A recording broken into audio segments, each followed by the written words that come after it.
Good evening सर्वांना. एमर्स bye मंगेशदामध्ये मी मंगेश मधुकर लोंढे तुमच्या सर्वांचं स्वागत करतो. थंबनेलमध्ये टायटलमध्ये तुम्ही बघतच असाल की मूळ रक्कम आणि व्याजदर जर तुम्हाला फाइंड करायचा असेल तर तो कसा फाइंड केला जातो चक्रवाढ व्याजात. आपण हे बघूयात जेव्हा त्याचा सरळ व्याज आणि चक्रवाढ व्याज मधला फरक दिलेला असेल तेव्हा त्या गोष्टी कशा बघितल्या जातात. ठीक आहे, 3 क्वेश्चनच्या माध्यमातून आपण हे बघणार आहोत. त्याच्यासाठी तुम्हाला काही बेसिक लागेल का, तर हो, तुम्हाला हा कोड लक्षात ठेवावा लागेल. जसं की 2 वर्ष असलं तर 2-1 हा कोड, 3 वर्ष असलं तर 3-3-1 आणि 4 वर्ष असलं तर 4-6-4-1. ठीक आहे, कोड मुद्दाहून प्रिंटेड ने दाखवला, तुम्हाला माहित पाहिजे हा कोड कसा होतो. तर 11 गुणिले 11 2 वर्ष म्हणजे 11चा वर्ग 121, 11चा घन म्हणजे 3 वर्ष 1331, नंतर 11चा चौथा भाग जो काय असणार म्हणजे 1331 ला तुम्ही जेव्हा 11 ने गुणाकार करणार तेव्हा हे बघा 3 1 लासला, 3 आणि 1 4, 3 आणि 3 6, 3 आणि 1 4 आणि हा एक जसंच तसा 4-6-4-1-4-4-6-4-1. ठीक आहे, आता पहिली संख्या सगळीकडची सोडून द्या, पहिली संख्या सगळीकडची सोडून द्या म्हणजे हा कोड तुम्हाला भेटेल. म्हणजे 2-1 2 वर्षाचा, 3 वर्षाचा 3-3-1, 4 वर्षाचा 4-6-4-1. ठीक आहे, कोड कसा आला ते पण तुम्हाला सांगितलं. ठीक आहे, आता यू क्वेश्चन वरती पहिला क्वेश्चन बघा रे काय म्हणतोय. नीट लक्ष द्या क्वेश्चनला, एकदम व्यवस्थित आरामशीर समजून घ्या. एक रक्कम 15% वार्षिक दराने 2 वर्षासाठी सिंपल इंटरेस्ट आणि कंपाऊंड इंटरेस्ट, सरळ व्याज आणि चक्रवाढ व्याज यांच्यातला फरक किती रुपये? 360 रुपये. तर ती रक्कम कोणती? मुद्दल शोधायची. पहिले तर टक्क्याचं फ्रॅक्शन मध्ये करता यायला पाहिजे. 15% म्हणजे 3/20 ना.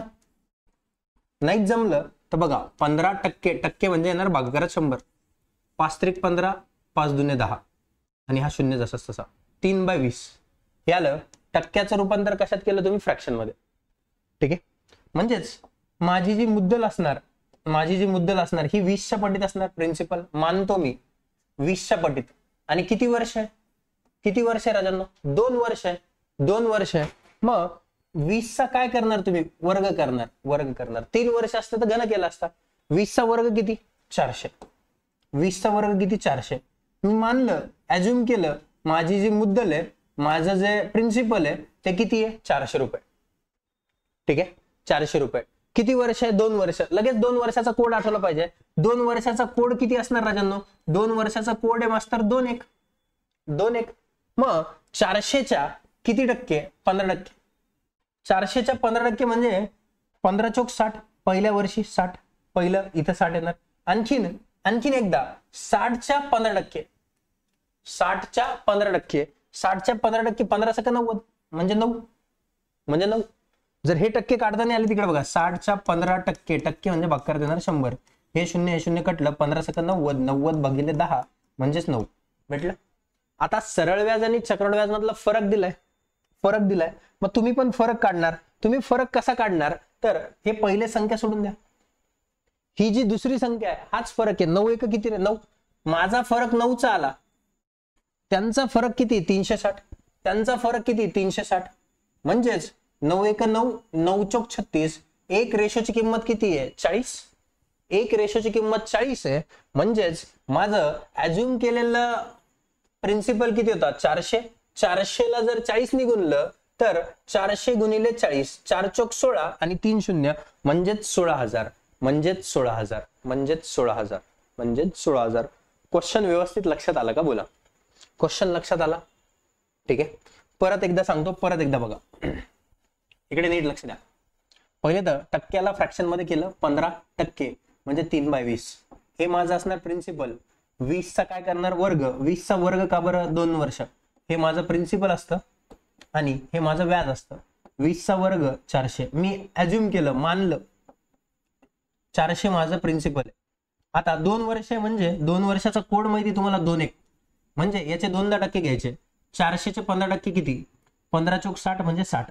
आता 60च्या 15% किती? 60च्या 15% 9 ठीक आहे, पहिली संख्या सोडून द्या, फरक दिलाय ना सरळ व्याज आणि चक्रवाढ व्याज मधला, हाच फरक आहे 9 × 9, माझा फरक 9चा आला, त्यांचा फरक किती आहे 360 रुपये, 9 बरोबर 360, 9 × 9, 9 × 36 म्हणजे 40, एक रेशोची किंमत 40 आहे, तर 400 रेशोची किती असणार, 400 × 40, 4 × 16 आणि हे 3 शून्य, संपलं, 16,000 रुपये मुद्दल असणार.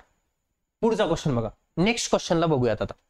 ठीक आहे, बघा 3 वर्षासाठी 5% वार्षिक दराने रकमेवर चक्रवाढ व्याज आणि सरळ व्याज यांच्यातला फरक किती, 36.60. तर मूळ रक्कम किती, प्रिन्सिपल शोधायचा आहे. 5% 5% म्हणजे लगेच कळलं पाहिजे, 5% म्हणजे 1/20. अरे बरोबर का, 20 माझी मुद्दल असणार, मुद्दल, पण मुद्दल 3 वर्ष म्हणजे 20 चा घन, 20 चा घन किती रे, 2 चा घन 8 आणि त्याच्यावर 3 शून्य 8,000, ही असणार माझी मुद्दल, ही असणार माझी मुद्दल 8,000 रुपये. आता बघा 3 वर्ष आहे म्हणजे लगेच कोड लक्षात आला पाहिजे तुमचा, 3 वर्ष असला 3 3 1 3 3 1. ठीक आहे, हा कोड कसा आला ते पण सांगितलंय पुढे आधी. आता याच्या पहिले किती टक्के घेणार तुम्ही, 5%, याच्या 5%, याच्या 10% किती रे, 800. कोणत्या पण संख्येचे 5% काढे, 10% काढायचे असेल, शेवटची संख्या गायब करा म्हणजे 10% भेटणार, 800, 5% किती असणार, 400, 400. नंतर परत याच्या 5%, याच्या 5% किती, याच्या 10% 40, 5% येणार 20 आणि याच्या परत 5%, 20च्या 5%, 20च्या 10% 2 म्हणजे 1, म्हणजे 1. अरे बरोबर का, पहिली संख्या सोडून द्या, दोघांमधला फरकच विचारला, सरळ व्याज आणि चक्रवाढ व्याज. 20 त्रिक किती रे 60 आणि 1 गुणिले 1 किती रे 1, 60 + 1 61. माझा फरक आला 61, माझा फरक आला 61, त्यांचा फरक आहे 36.60, 36.6 असं जरी म्हणलं तरी चालेल. मला सांगा ना, 61 × 61, 6 6 36, 6 × 6 6 6 36 म्हणजे याच्या 6 टाइम्स आहे, एका संख्येनंतर पॉईंट म्हणजे 0.6, म्हणजे एक रेशोची किंमत किती आली 0.6. मला 8,000, 8,000 गुणिले 0.6 करा, 8,000 गुणिले 0.6, 6 8 48 आणि 3 शून्य चिपकवा, 3 शून्य चिपकवले, एका संख्येनंतर पॉईंट, एका संख्येनंतर पॉईंट, म्हणजे मुद्दल किती असणार 4,800, 4,800. Option number B will be the correct answer. असे ह्या क्वेश्चनला बघू शकता.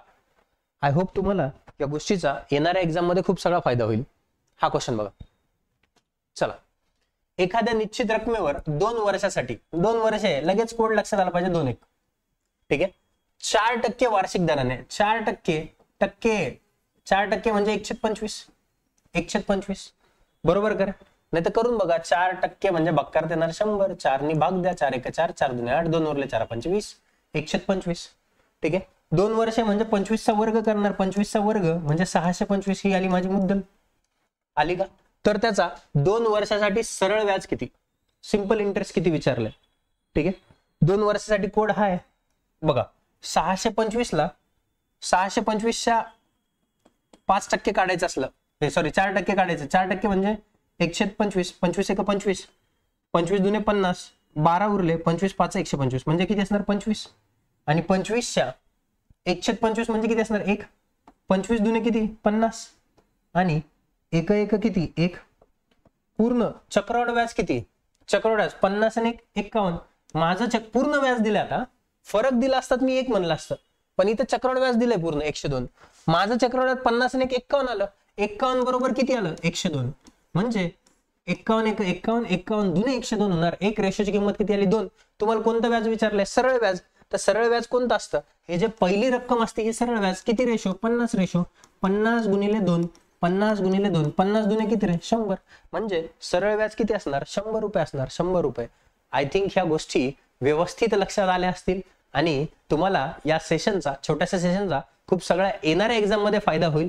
ठीक आहे, असेच सेशन बघण्यासाठी चॅनलवरती नवीन असाल तर चॅनलला सबस्क्राईब करायला विसरू नका. धन्यवाद.